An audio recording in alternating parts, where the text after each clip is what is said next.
Hello again. Welcome back to Random Gleanings. I think you know who we are at this point, and I want to start, Chris, if we can. Let's go back in the Wayback Machine to 6 weeks ago and look at a clip. Right out of the gate, if you have not looked at your portfolio in the last 6 months, or you haven't talked to your advisor about it in the last 6 months, or your advisor hadn't called you about this in the last 6 months, you need to be watching this video. Talk to your advisor. Or if your advisor's not calling you, talk to us. We're happy to chat with you. There are things going on in the world you need to be aware of. There are changes to make. If you haven't made any, you need to at least be discussing them. This is not meant to be doom and gloom. It's not meant to be alarmist. It's just meant to make sure that everyone's paying attention. So, I guess we were meant to be paying attention. What's happened between April 7th and now? So as of yesterday, May 18th, during that time period, the S&P is down 13.25%, and the NASDAQ is down nearly 18%. Thankfully, we're not down that. But so look, one of the great things about professional planning and wealth from our transition 2 years ago is we made a commitment to spending money from a research standpoint that normally, would go to the home office in New York or wherever the home office is. We're reinvesting in research. That's for the benefit of our clients. It's helped. Right. It's helped immensely. If folks out there in the interwebs and in the Southeast aren't getting advice, talk to us. Happy to help. But at the end of the day, there have been challenges, and we're in an inflationary bear market. That's where we are right now. And yeah, we'll get some bounces along the way. There are such things as bear market rallies. Mm-hmm. I mean, if you go back to 2001, 02, there were 6 or 7 bounces where the market was up 15, 20%, but then still proceeded to roll over a whole lot more than that. And this is going to take a while. I mean, let's look forward for the rest of the year. We've still got inflation. That's just it. Not a whole lot we can do about maybe what has happened if we haven't been paying attention, if we had left our all growth kind of strategy on that, quite frankly, had been working, right? But what do we do here? What do we do now, right? And while there is a lot of year left, there's, from our opinion, there's some concerns that persist. And as you just said, a inflationary bear market, if we look at the components of what had come out earlier this month from the April CPI report, you can see some things were burning hot, right? And all of us have experienced that at the gas pump. Yeah, so fuel, oil, gas, utilities. I mean, this is typically not the time of year that this stuff comes down. I'm glad you said that. Let's go to the next chart because I pulled a chart from Economic Trending, I think is what it was. I'll put that up. But, that's as of this morning where they are year over year. So it's not like things are cooling down in those areas. Right. And this is the time of year when there's the most demand. The one that really caught my eye is housing, though, shelter. In this April 22 CPI report, it's showing 5.1% increase year over year in the cost of housing, and yet rent was up 16+%, and home prices, according to the Case-Shiller Index, were up 19%. So how do you get shelter up 5 when rent's up 16 and home prices are up 19? Explain that. That sounds like a big flaming bag of something on somebody's front porch to me. Those numbers do not make sense. I've got no explanation for it. And anecdotally, I can say, having had a vacancy in a rental property for the first time, the rent that I received in April of this year, just a month ago, was exactly 16% of an increase over the year prior. So I think that the numbers being, you hear all the time, the numbers being reported are higher than what is being reported. And I mean, that's a case in point of such. But what I'll say is, I mean, the Fed certainly is looking to cool inflation in all aspects. And we've shared previously that we believe wage inflation is the biggest piece of the equation now going forward. I mean, of course, we've had supply chain issues. We all know that. We've had commodity inflation, certainly. Price does tend to cure price. I mean, when you have more, a higher price, typically more supply comes out of the woodwork, it meets demand, and then that price drops.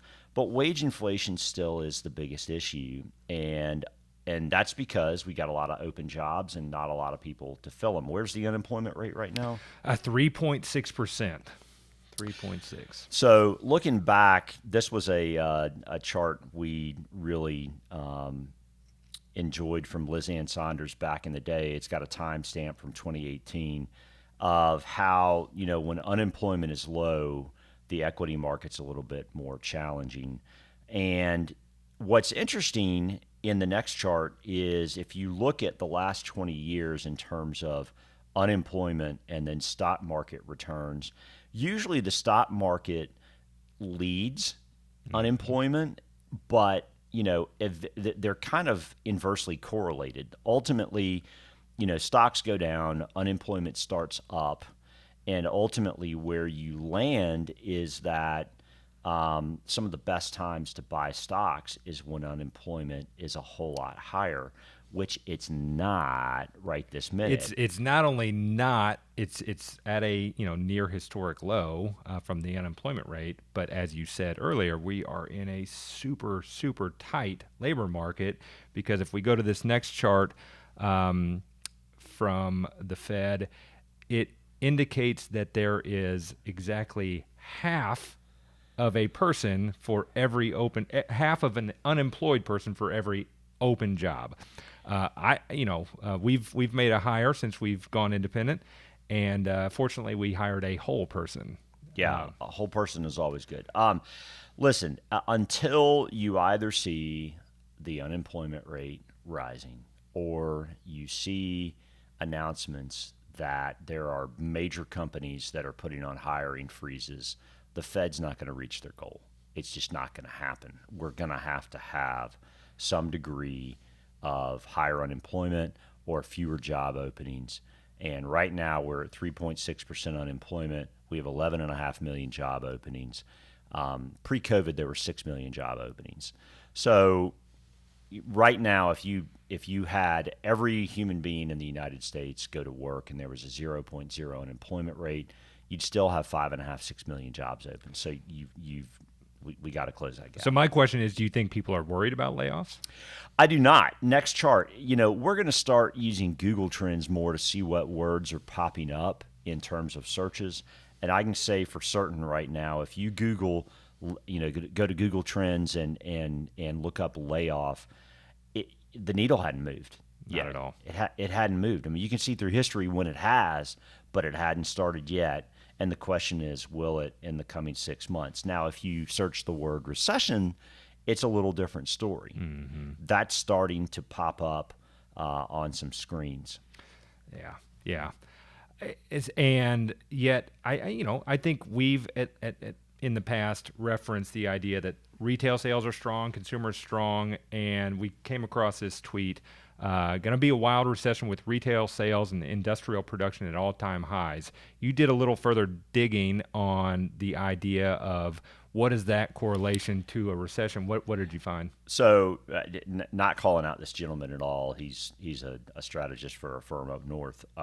But at the end of the day, what you find is, retail sales tend to peak pretty close to a recession. It's not to say that is a signal of a recession. And the consumer is in decent shape. But look, costs have gone up a lot. Again, going back to the shelter piece, the consumer is strong. There's a lot of money in the bank. And yet we saw this month that credit card balances are creeping up in a pretty major way. Pretty dramatic way, right? Yeah. So if that consumer's in such good shape, and housing's only gone up 5%, why are their credit cards starting to go up? That is troubling information. And why we're paying attention. Yeah.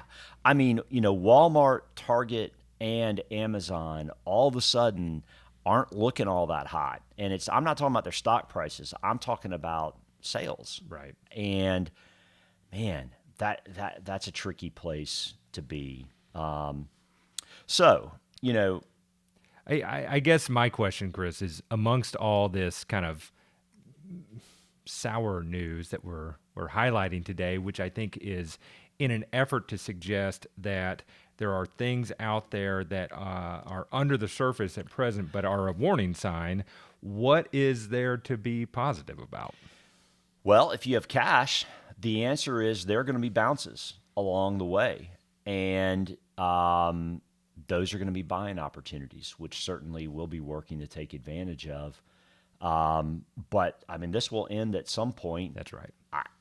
That doesn't mean we're close to it ending yet. And we may even get some false signals along the way. I mean, if gas prices, for example, start falling in the fall, and it starts to look like blue skies are sunny all of a sudden, and then inflation shows up again. I mean, that can happen. It can definitely happen. That's right. That's right. So yeah, I think the positive note is a defensive stance through this period does allow for some opportunity when it presents itself, and again a reason to keep your eye on the ball. Another positive is that we're starting to see short-term cash in certain areas. That's a good point. Begin to pay some yield. I mean, the cash we've been holding for clients since January, February time frame. Now we're able to go and clip a 2.3, 2.5 ish kind of coupon. Hadn't been available for a long time. In a long time. That incidentally, that same holding a year ago was paying 0.1. Yeah. So, I mean, we are seeing some places for improvement and some opportunity along the way. And if we've had cash, we're in the right frame of mind. If you haven't had cash, it may be more challenging, and that's a reason to talk. Defensive. Let's just be clear, because cash maybe is what I'm thinking of at the bank that is still not paying that, right? You're not getting 2. Oh no, right. not at the bank. But the bank's still paying you 0 point nothing. That's right. So just a clarity there, but no, you're exactly right, and I think the opportunity to try and that is an opportunity in and of itself, right? Yeah, it is. But I would say the larger opportunity is if you are in a place where you've had investments that have really been challenged here, okay? Or you feel like the advice that you've been given hasn't really been productive, or you're kept up with the current environment. Yeah, right? or you're not getting the advice that you really feel you should get. Talk to us. I mean, being in the right frame of mind, I think at least ought to. I'm not saying it's perfect. I'm not being promissory. I'm just saying that it at least hopefully puts you in a better frame of mind when it comes to what to do now. Agreed. Hey, well, you got anything else? Just if you haven't subscribed, please hit the subscribe button, click the bell. You'll get notified when we post. Really appreciate you subscribing. It helps us, and we're grateful for you watching. Hey, and one more thing. We put up a lot of charts today. We've been trying to keep those up on our website because I know sometimes they flash on the screen. Go to our website, proplanwealth.com. Check out Random Gleanings. You ought to find our charts there. Awesome. Thank you. We'll see y'all soon.